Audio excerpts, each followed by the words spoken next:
Hello, everybody. How are you doing? How are you doing? This is the S. Anthony Thomas. This is the S. Anthony Says podcast, also known as S. Anthony Says, episode number 442. Now, as some of you may know, Saturday was the 9th anniversary of this podcast. Yes, I've been doing this podcast for 9 damn years. You know you've been doing something for a long period of time. I'm 53. I'll be 54 on Thursday. So I started this podcast when I was in my 40s. And it's like, when I go back and listen to some of the earlier episodes, I can hear a difference in my voice in the almost decade since I started doing this podcast, which is really weird when you're in the middle age part of your life and you still can detect a change in your voice. Now, in my case, obviously, as any people who've been listening to me for the entire time know, my voice has gotten deeper and sexier. So it's not a problem. I mean, I'm not like regular people whose voices get worse. My voice has gotten, in fact, I'm actually feeling myself up right now. Don't judge me. I was doing that anyway. No, I'm not. Hold on. Yay. Okay. This got weird. Let's do the podcast now. So thank you very much for the happy birthdays to the show. I appreciate it. And thank you in advance for the happy birthdays that will be coming online to me. I know you're going to do it, and I want to say thank you very, very much in advance for that. And for those of you that don't, your mamas are all ugly. That was wrong. Okay. I mean, she is ugly, but I shouldn't have said it. Wow. That's even worse. Never mind. Let's do the podcast. In all seriousness, thank you guys. Now, I'm on Twitter, Facebook, and all that other kind of stuff, and I'm seeing people talk about how they're going to get rid of Twitter and leave Twitter and dump Twitter and get off of Twitter if Captain Tesla takes over Twitter. And I'll be honest with you, I'm not leaving Twitter, and I'm not leaving any of the social media because, quite frankly, they all stink. They're all great, but they also all stink. I see a lot of alternatives, and I may join some of the alternatives if the alternatives to Twitter are interesting or cool. They have some cool features, or they seem like a fun environment to go to. I will go there, not because I'm hiding from Twitter owned by Captain Tesla, but because it's a fun place to be. It's like bar hopping. When you were young, when you're young, maybe when you were in college, you go bar hopping, go to this bar, then that bar, then this bar, then that bar. You have a great time. That's what social media is like for us now. You're basically bar hopping, because Lord knows there's a whole lot of drunk people on every damn one of those social media sites. And if you do go to one of those sites, leaving Twitter or Facebook or whatever you leave, you have to realize that in the beginning, it's a new social media thing. It's new. So of course, because it's new, the problems haven't traveled to it yet. Just like when you're in a new relationship, he or she or they are they're in their best behavior because they haven't gotten you yet. Maybe they want to get it on with you, and that was the goal. I don't really want a relationship, but they look at you and they're like, I want some of that person. I want to get it on with them. So they're going to be on their best behavior till they get you in the bedroom, wear your ass out, tear you up, and blow you out. And then they're like, wow, that was great. Haha, that's what I wanted. I'm leaving now. Or you tear each other up and they're like, I need a whole lot more of this, so I'm going to pretend like I enjoy being in a relationship because I need some more of this. Or you may actually find you do like the person and everything's great. But after a while, even in the best relationships, you find out being around that person for a long period of time that they were huge, a pain in the buttocks. Even people you love are huge pains in the buttocks, but the positives in them are so overwhelming that you don't mind that they're huge pains in the buttocks.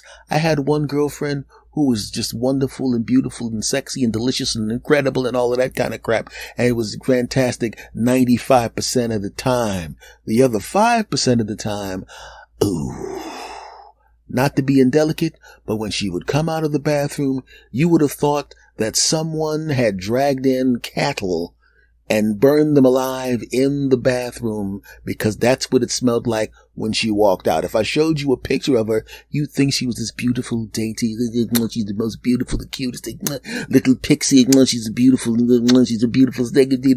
You open up the bathroom door and you're sitting there going, can we call the police? I think there's some dead bodies in here. She didn't have bad hygiene, but for whatever reason, when she sat down and she wasn't going number one, if she was going number two, I had to contemplate the relationship.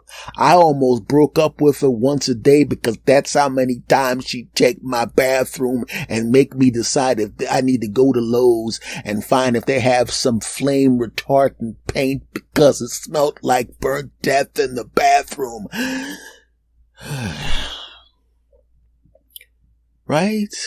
And every once in a while when we'd go out, 95% of the time she was great. But if somebody who was a fan of mine showed up and they had seen me on something or heard me on something, like I say, I'm not a famous guy, but I've been around for a while and I performed. And when I go places where I used to perform a lot, people know who I am sometimes. And I show up and you, S. Anthony, you're funny. You're the greatest. And I remember that thing you did about, and she rattles off a joke from 10 acts ago because she's been a fan of mine for that length of time. And the girlfriend, normally she's all smiling and proud and stuff, but don't let somebody who's smoking, doking, crap, duple, quintuple hot come up with that crap. She's okay with it. You're funny. Can I shake your hand? Can I take a picture? Sign something because I'm not famous. But if it lasts more than about 8 seconds.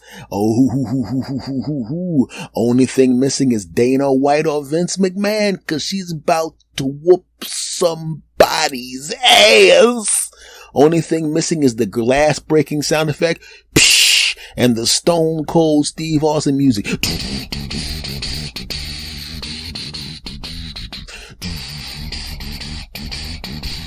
That's the only thing missing. Okay. And it was a rarity, but when it happened, that thing in the bathroom wasn't a rarity. What was rare was the fact that I survived the smell. I'll just light a match in the bathroom. Yeah, I'll light a match next to a nuclear weapon. I'm sure that will stop that too.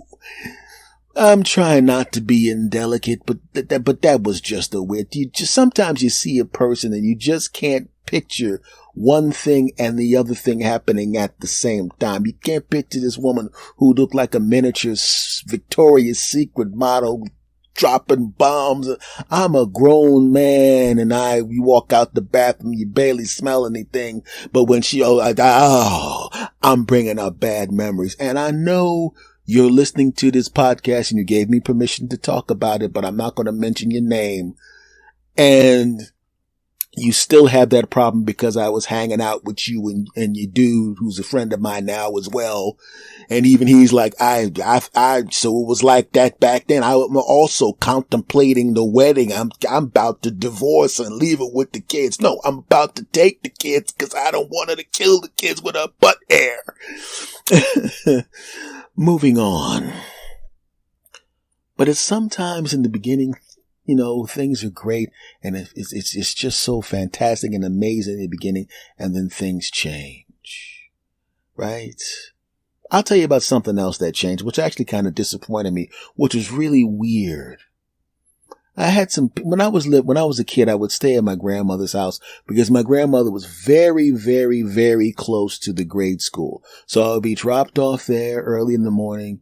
Your parents go to work and the school is like right down the block or across the street or whatever. And I'd go to school right there. And of course, because my grandmother was right there, it was easy for me to walk down. I forgot it was either down the block or across the street, whatever it was, close enough where they were comfortable with a young kid. Oh, it was across the street.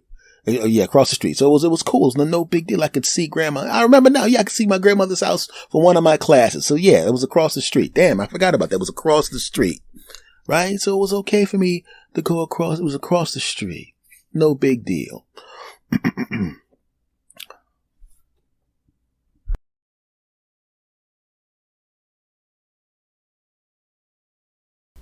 Right? And when I was a kid, I would sit there at my grandmother's house and I would watch TV programs and we'd watch game shows and we'd watch TV programs and old TV programs and things of that nature. Right? And I started to really love some of the actors and game show hosts that were around when I was a kid. right? And obviously you become a teenager, and now you're going out with girls and hanging out with your friends and all of that kind of crap. So you don't watch as much TV, but you have fond memories of the performer, of the actor, of the game show host, of whatever. And time passes. Then you become, like I am now, a middle-aged guy, right? And Twitter, Facebook, it gives you an insight into the people, because now you have more interactions with people. Like I was saying with the dating, when you're around people all the time, in the beginning they're on their best behavior, right? In the beginning you're not around them as much. In the beginning they're there and you're here, so you just see them on their best behavior. So when you saw this actor, this singer, this dancer, this comedian, this writer, and you saw them on TV as a kid or as a young adult, all you saw them was at their best behavior. You didn't have that many interactions with them, so over the course of time you have fond memories of them, right? And it's a combination of them doing their art and you enjoying their art, and also spending time with your grandparents and all of that kind of crap. But as a middle-aged man who is on Twitter, you start to find out that the people that you loved back in the day are huge pieces of crap. They spout views that make you wonder, did they always feel this way? I remember seeing somebody that I used to just absolutely love as a host of a game show a long time ago when I was a kid. And then I saw some of the dude's tweets and Facebook posts, and I'm sitting there going, I'm literally was sitting there being a big fan of somebody who obviously was not a big fan of me or my grandparents who I was watching the show with. Not a big fan based on some of the things that you said. Oh no. And then you find out some actors that you love. Oh, right? Some singers that you love. And it kind of ruins everything for you. See, nowadays, the audiences are broken up into such chunks that you really don't need a big audience to make a good sum of money. You can literally find someone who spews hateful things, disgusting things. You can find a nice sized audience of people that like that. And if you play it just right, grift just right, lie just right, take advantage just right, you can very comfortably, if you were a celebrity in the past and have kind of a built-in audience, name recognition wise, you can kind of find just enough of those people who will be rabidly behind what you're saying to make about $1 million or $2 million a year. I'm not going to mention any names, but I've seen some people that I used to love as a kid and didn't realize that they had these weird views, and they're making a couple $1 million or more a year just saying outrageous stuff. They get to play small theaters maybe. They get to do a podcast maybe. Maybe they have a radio program or some kind of online something, and they get to do it. Oh, and under the radar, the vast majority of people don't realize that this person is taking a turn for the nutcasey, right? They don't know this person turned into a piece of crap or pretending to be a piece of crap just to get the money. But because you don't need a big audience, you don't need a big audience. You need a tiny audience that's rabid, and you can make a lot of money. And you know, some of these people have figured it out. They're sitting there going, man, I haven't had a hit in a while. I can't get a job on TV. Let me look online. Say, wait a second. There's a section of the audience that believes lots of crazy crap. And I really don't give a crap if I'm a big star. I just want to make some money. Let me just spew one little bit of craziness and see if I get some attention. I'll tweet it out. People from Group A suck. Let me sit back and wait. You're right, Frank. Those people stink. You're right, Frank. You're right, Frank. You're right. Right on, Frank. Get him, Frank. I'm getting attention. I'll do it again. Did I mention that people from Group A should not be allowed to do this that everyone else does? Get him, Frank. You're the best, Frank. Yeah, Frank, you're a real man, Frank. Yeah, Frank, you're the best, Frank. Get him, Frank. Stop him, Frank. Ha ha ha. This is great. I'll just say lots of crazy crap and get all the money. Ha ha ha. You know what? Redheads, deport them. Yeah, that's right, Frank. Redheads, get them out of here. What's with the red hair? What kind of crap is that? Who has red hair? Every time I see a red hair person right now, from now I'm gonna put up a sign that says redhead people stink. That's right. Yeah, that's right. Okay. What's another small portion of the population that's too small to be able to? I'll do it. people over 6'5" are garbage. Yeah, Frank, I'm only 5'10". I hate people that are that tall. Yeah, Frank, get them, Frank. Yeah, those tall bastards, get them, Frank. Yeah, this is great. I'm loving it. Okay, I got pissed off the redhead, but there's only like 9 of them. I pissed off the tall people. They ain't gonna do anything to me. What other small group can I get? I need a small group that can't do anything to me, that I can harass, but they don't have any political power.